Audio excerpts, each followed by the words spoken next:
মধ্যমগ্রামের সুভাষ ময়দানে শুরু হতে চলেছে পরিবেশ মেলা 2023। তার আগে আজ এক বর্ণাঢ্য শোভাযাত্রা সহকারে পথ পরিক্রমা করলেন। এর মাধ্যমে এলাকাবাসীদের মূলত কি বার্তা দিতে চাইলেন? দেখুন, আমাদের মধ্যমগ্রাম পুরসভার পরিচালনায় এই যে পরিবেশ সচেতনতার মেলা আমরা অনুষ্ঠিত করি, এটা দীর্ঘ 17 বছর অতিক্রান্ত হয়ে এবারে আমরা 18 বছরে পদার্পণ করছি। এই পরিবেশ মেলার এই যে 30 তারিখ থেকে আগামী 3 জানুয়ারি 2024 এই 5 দিন আমাদের এই মেলা প্রচুর স্টল, যেটা বর্তমান আমাদের প্রজন্মের কাছে আমাদের এই বিশ্বায়নের এটার খুব তাৎপর্য আছে। এটাকে মানুষকে অবগত করা, বিভিন্ন ধরনের এখানে স্টল থাকে গভর্নমেন্টের, সেই গভর্নমেন্টের স্টলগুলো তারা এখানে প্রচুর ছেলে মেয়েরা আসে, উপভোগ করে, দেখে এবং তারা বিশ্বকে বাঁচাবার জন্য, পরিবেশকে রক্ষা করবার জন্য, পরিবেশ সচেতনতাকে আরও বেশি করে মানুষের কাছে প্রচার করে। এটার উপলব্ধি তারা করেছে, বাস্তবতার একটা প্রয়োজন আছে। সেই জন্যই কিন্তু আজকের এই যে আমরা যে র্যালিটা করেছিলাম, আজকে সকালে প্রচুর মানুষ সর্বস্তরে, ছাত্রছাত্রী থেকে শুরু করে গৃহবধূ থেকে শুরু করে সাধারণ পথচলতি মানুষ যারা বাজার করতে এসছে, তারাও এই মিছিলে অংশগ্রহণ করেছিলেন। এবং এখানে আমাদের মূলত আজকের এই মিছিলের শুভ সূচনা করেছেন আমাদের পুরসভার দীর্ঘদিনের পুরপ্রধান ছিলেন এবং বর্তমান রাজ্যের খাদ্য ও সরবরাহ দপ্তরের মাননীয় মন্ত্রী রথীন ঘোষ,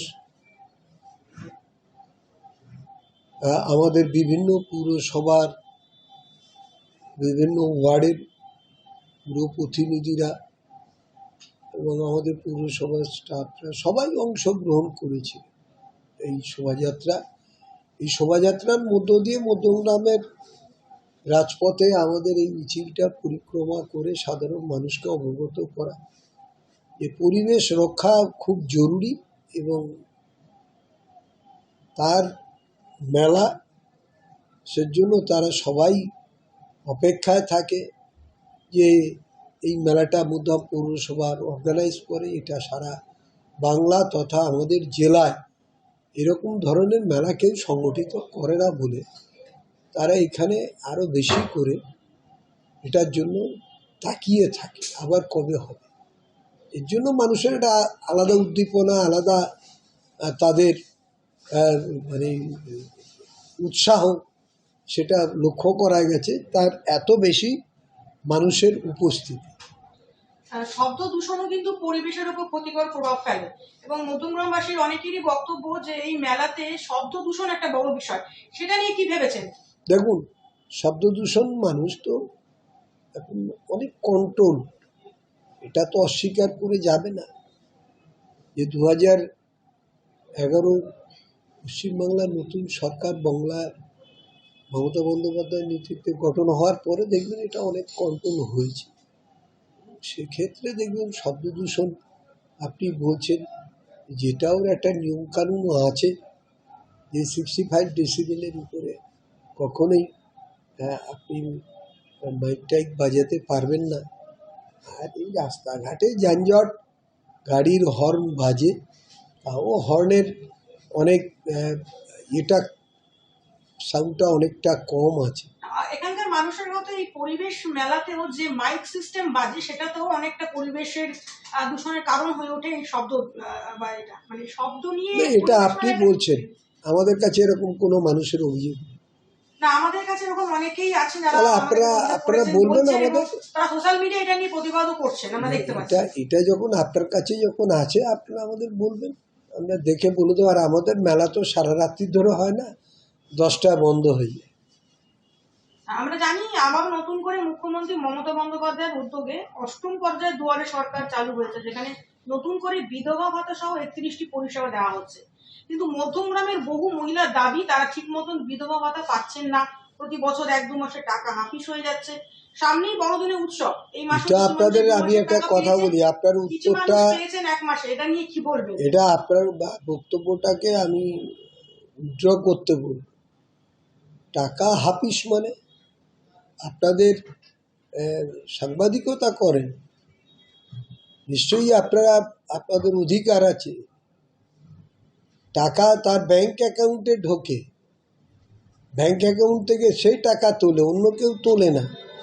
হাফিস তারা ব্যাংকে যাচ্ছে, তারা প্রত্যেক বছরই বলছে প্রত্যেক বছরই না না, ১ মাসে আবার এটা দেখবে পাচ্ছে না, ইভেন সেটা পরের মাসে যে একসাথে ২ মাস। এটা আপনি যেটা বললেন এটা ঠিক নয়। বাংলার মুখ্যমন্ত্রী মমতা বন্দ্যোপাধ্যায় এটা করেছে, অন্য কোনো সরকার এটা করেনি। দুয়ারে সরকারে আমাদের যেরকম ঘরে গৃহবধূদের, মেয়েদের, ছাত্র ছাত্রী সবাইকেই, এই যে আপনারা দেখবেন কন্যাশ্রী থেকে শুরু করে, আমাদের রূপশ্রী থেকে শুরু করে, লক্ষ্মী ভাণ্ডার থেকে শুরু করে বয়স্ক সবার টাকা পাচ্ছে। না না না না না না, এটা ভুল, আপনাকে তথ্যটা ভুল। যদি এরকম কেউ থাকে আমার কাছে পাঠাবেন, আমি নিশ্চয়ই দেখে দেব। আর লাস্ট প্রশ্নে যাবো, সেটা হচ্ছে যে আমরা জানি মধ্যমগ্রাম পৌরসভা অধ্যুষিত এলাকায় উন্নয়নের জোয়ার বইছে, বর্তমানে দুপাশের ফুটপাতের কাজও চলছে, কিন্তু এলাকাবাসীদের অভিযোগ ফুটপাত মানুষের হাঁটার জন্য আর নেই, বাইক সাইকেল আর দোকানিদের দখলে চলে গেছে। তাহলে ফুটপাত আসলে আপনি জিনিসটাই এটাকে অন্য ব্যাখ্যা করছেন। ফুটপাত তৈরি হচ্ছে, এখনো কমপ্লিট হয়নি, তা দখলে যাবে কি করে? আমরা মধ্যমগ্রাম পুরসভা এটা পিডব্লিউডির কাজ করছে, পিডব্লিউডি আমাদের কাছে এসছে, আমরা রাস্তা ফুটপাত বার করে দিয়ে সেইখানে মানুষ স্বতঃস্ফূর্তভাবে এটাকে সাধুবাদ জানিয়েছে। আরও উন্নয়ন যে তারা চাইছে, এটা কোনো দখল টখল হয়নি, যখন কমপ্লিট হয়ে যাবে তখন আপনি বলবেন, তখন দেখবেন।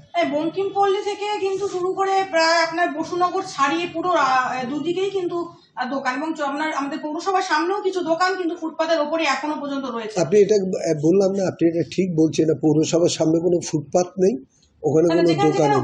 পৌরসভার সামনে মিন্স পৌরসভার আগে যেটা রয়েছে, ওখানে কোনো দোকান নেই, সেখানে অনেক দোকান রয়েছে যেগুলো ওখানে কোনো দোকান নেই। আর আপনি যেটা বলেছেন, আগে কাজটা শেষ না হওয়া পর্যন্ত আমি এখন এই মন্তব্যটা করব না, এটা পিডব্লিউডি এবং প্রশাসনের ব্যাপার।